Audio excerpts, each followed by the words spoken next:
नमस्कार किसान साथियों, श्री राम शांताई जैविक कृषि अनुसंधान एवं प्रशिक्षण केंद्र कोटा के प्रांगण पर आज हम बात कर रहे हैं गो आधारित जैविक कृषि के लिए सबसे महत्वपूर्ण उत्पाद देसी गाय के ताज़ा गोबर के विषय पर। हम विभिन्न प्रयोगों में देसी गाय के ताज़ा गोबर की बात करते हैं। हम ये मानते हैं कि देसी गाय का ताज़ा गोबर संजीवनी के रूप में काम करता है, लेकिन एक प्रश्न बार बार हमारे सामने आता है कि देसी गाय का गोबर ही क्यों, अन्य जानवरों का वेस्ट क्यों नहीं।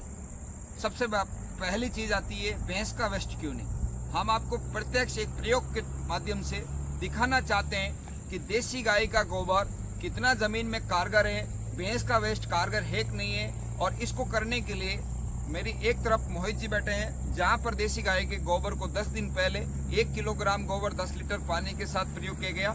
दूसरी तरफ नितेश जी बैठे हैं, वहां पर 1 किलोग्राम भैंस के वेस्ट को 10 लीटर पानी में घोल कर दिया गया है। तीसरी तरफ मैं बैठा हूं मध्य में, जहां किसी प्रकार का प्रयोग नहीं हुआ है। अब आपको जीवंत ये दिखाएंगे कि पहले यहाँ पर खोद कर देखेंगे जहाँ कुछ भी तरह का कोई तरल उत्पाद उपयोग नहीं हुआ है, यहाँ पर जमीन में केंचुओं की स्थिति कितनी है। उसके बाद हम देखेंगे गाय के गोबर जहाँ पर पानी के साथ में डाला गया वहाँ पर केंचुओं की संख्या कितनी है। दूसरा भैंस का वेस्ट जो डाला है वहाँ पर केंचुओं की संख्या कितनी है। ये प्रत्यक्ष आज हम देखेंगे। ये 10 दिन पहले प्रयोग इस तरफ भी हुआ, इस तरफ भी हुआ। ये कंट्रोल है जहाँ पर कुछ भी नहीं हुआ। क्या फर्क है, क्या नहीं है, ये आप यहाँ जीवंत देखिए। तो जब हम बात कर रहे थे कि यहाँ कोई भी उत्पाद हमने नहीं डाला, अब हम यहाँ पे खोद रहे हैं आपके सामने और दिखा रहे हैं कि कितने केंचुए इसके अंदर मिलते हैं। ये हमने खोदना शुरू कर दिया है। हटा ही नितेश जी एक बार। यह शुरुआत हमने कर दी, पूरा पथरीली एरिया है, सब जगह हमने एक ही चयन किया। अभी आप इसमें देख सकते हैं किसी प्रकार का कोई केंचुआ इसमें अभी भी नहीं है। हम खोदते जाएंगे इसके अंदर। अभी आपको इसमें कोई केंचुआ नजर नहीं आ रहा होगा।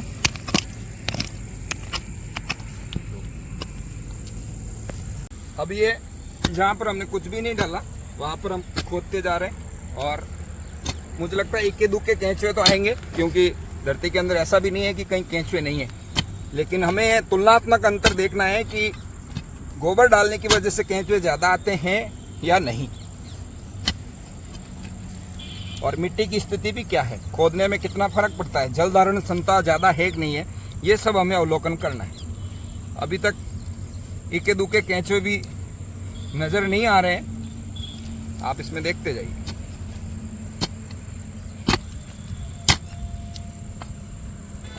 हमें इस पे अभी ये केंचुआ बिल्कुल एक ये नजर आया, ये केंचुआ है। ऐसे ही हम खोद रहे हैं। नीचे पत्थर भी है, और करीब हम यहाँ एक बिलांत यहाँ पे खोदा है, इतना ही हम उधर की तरफ खोदेंगे। और इस खुदाई के दौरान हमें एक केंचुआ मिला है। अब हम दूसरी जगह पर खोदने वाले हैं। अब ये हमारी दूसरी जगह है, ये पूरी जगह है जिसके अंदर 1 किलोग्राम गोबर 10 लीटर पानी, इस हिसाब से पूरा गोल बना के हमने यहाँ पर डाला। ये आप देख सकते हैं गोबर ऊपर ही पड़ा है।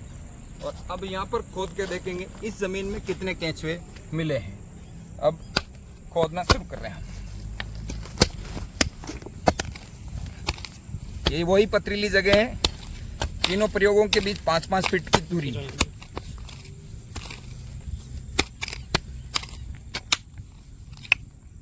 अब वहां पर खोदने में हमें बड़ी दिक्कत हो रही थी, वहीं पे यहाँ हमारे कोई दिक्कत नहीं आ रही है। अब जहां हम गोबर की बात कर रहे थे, शुरुआत में ही हमारे को केंचुए नजर आने लग गए। और ये आप देखेंगे तो इसमें अब यहाँ से हम अब दूसरा केंचुआ जैसे हम बात करते हैं कि यहाँ मिल रहा है, तो दूसरा ऊपर की सतह पर ही ये हमारे को केंचुआ यहाँ पर नजर आ रहा है। ये भी गाय की गोबर का ही कमाल है। जहाँ एक बिलान खोदने पर भी 1-2 केंचुए नजर आए थे, वहाँ 1 अंगुल 2 अंगुल के नीचे ही केंचुए आपको नजर आ रहे हैं। अब जहाँ हम बात कर रहे थे ये केंचुआ वहाँ, दूसरा यहाँ, अब ये केंचुए यहाँ पर मिलना शुरू हो गए। और ये भी केंचुए, यहाँ पर भी केंचुए, और ये एक वयस्क केंचुआ इसमें आप देख सकते हैं, बड़ा एक्टिव केंचुआ है। और ये गाय के गोबर का कमाल मैं आपको दिखा रहा हूँ। अब हम खोदते जाएंगे और आपको केंचुए दिखाते जाएंगे। ये आप इसमें देख सकते हैं। अब ये खुदाई चल रही है, ये पत्थर निकला, इसमें ये केंचुए आप ये देख सकते हैं। तीसरा केंचुआ ये आप देख सकते हैं, ये रहा इसमें। अब जैसे जैसे हम खोदते जाएंगे इसके अंदर मिलता जाएगा। जहाँ पे हमें एक बिलान मिट्टी खोदने में समय नहीं लग रहा था, यहाँ लग रहा है, क्योंकि यहाँ पर हमारे को केंचुए थोड़े ज़्यादा मिल रहे हैं। ये छोटी छोटी संख्या साइड में भी आपको खूब मिलेगी। ये सारे केंचुए मैं इकट्ठा कर रहा हूँ। अभी मुझे एक बिलान खोदना है। एक बिलान तक गहरा और एक बिलान चौड़े खोदने की हमारी बात हुई और ये केंचुए इसमें निकल रहे हैं। तो अब एक तरफ आप देखेंगे कि ये आप देखेंगे ये केंचुआ इसमें आपको फिर मिल रहा है। ये केंचुआ है और हम ये मानते हैं कि हम लगभग एक बिलान गहराई तक पहुंच चुके हैं। और इस एक बिलान गहरा चौड़ा में हमें करीब 15 केंचुए, ये जो आप देख रहे हैं, ये सारे केंचुए हमें मिले। ये सारे केंचुए उस जगह पर मिले हैं जहां गाय के गोबर का प्रयोग हुआ है। अब खोदते हैं हम भैंस के वेस्ट वाली जगह पर, देखते हैं वहां का परिणाम क्या है। ये आप जगह देख सकते हैं जहां हमने गाय के गोबर का उपयोग किया था। एक दूसरी जगह ये है जहां पर किसी प्रकार के उत्पाद का प्रयोग नहीं हुआ। और तीसरी जगह ये है जहां हम खोदेंगे और देखेंगे कि यहाँ भैंस के वेस्ट को डालने के बाद ज़मीन में केंचुओं की संख्या कितनी आती है। अब जैसा गाय का गोबर कंट्रोल, तो तीसरा प्रयोग हमारा था भैंस का वेस्ट। भैंस के अपशिष्ट से जो हमने जहाँ पर 1 किलोग्राम वेस्ट और 10 लीटर पानी डालकर इस पूरी जगह पर यहाँ डाला।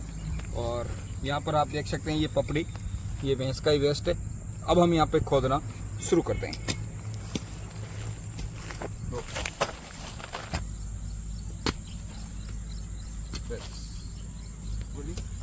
अब ये हमने खोद दिया और अब यहाँ पर ये मिट्टी हम हटा रहे हैं। ये ऊपर से पूरा भैंस का वेस्ट आपको नज़र आ ही रहा है। यहाँ पर भी पहला केंचुआ हमें मिला है।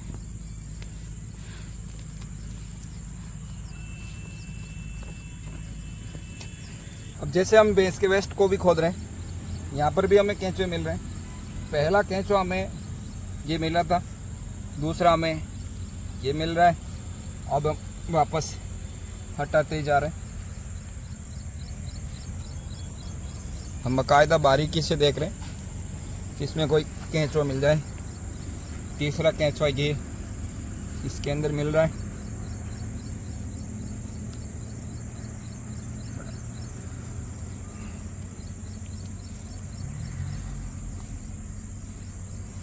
अभी ये हम बिल्कुल बारीकी से देख रहे हैं और खोदते जा रहे हैं। ये भी एक बिलान से लगभग ज़्यादा ही चौड़ा है। गहराई हमारे को एक बिलान से थोड़ी कम है। अभी और खोद लेते हैं एक बार हम।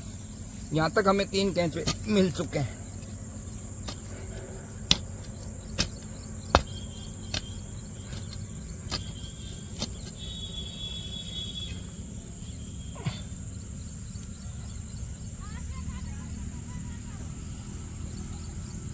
अभी भी कोई 3 से ज़्यादा केंचुए हमें नहीं मिले हैं। सिर्फ 3 केंचुए हमें मिले हैं। तो चौथा केंचुआ अभी एक ये नजर आया है।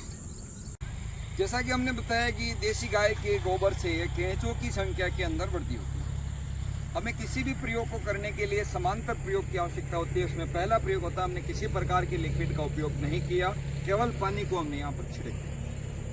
दूसरा हमारा गाय का गोबर है। तीसरा भैंस का वेस्ट है। जिस जगह हमने कुछ भी कोई उत्पाद का उपयोग नहीं किया, वहाँ पर भी हमने खोदा, देखा 3-4 केंचुए मिल रहे हैं। दूसरा हमारा गाय का गोबर है, जहाँ पर 12-15 केंचुए मिल रहे हैं। तीसरा भैंस का वेस्ट है, जहाँ पर 3-4 केंचुए हमें मिल रहे हैं। इसका मतलब क्या हुआ, भैंस का गोबर वेस्ट ना भी डालते तो भी हमें केंचुए तो मिलते, क्योंकि यहाँ पर भी मिले वहाँ पर भी मिले, लेकिन संख्या में बढ़ोतरी का है वो आप गाय के गोबर में देख सकते हैं। ये प्रत्यक्ष प्रयोग है, ये हम नहीं कह रहे, ये आप भी कर सकते हैं, कोई बड़ा भारी प्रयोग नहीं है।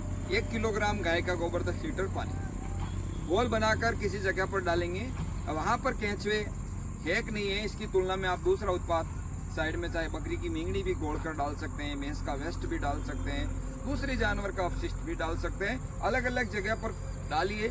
10 दिन बाद खोद कर देखिए कितने केंचुए आपको मिलते हैं। हमने आपको दिखाया एक जगह ये है जहाँ पर हम कुछ भी नहीं डाला, दूसरी जगह भैंस का वेस्ट, तीसरी जगह गाय का गोबर। बहुत बड़ा फर्क है। इस जगह पर, इन दोनों जगह पर बराबर केंचुए की संख्या है, वहाँ पर ये 12-15 केंचुए।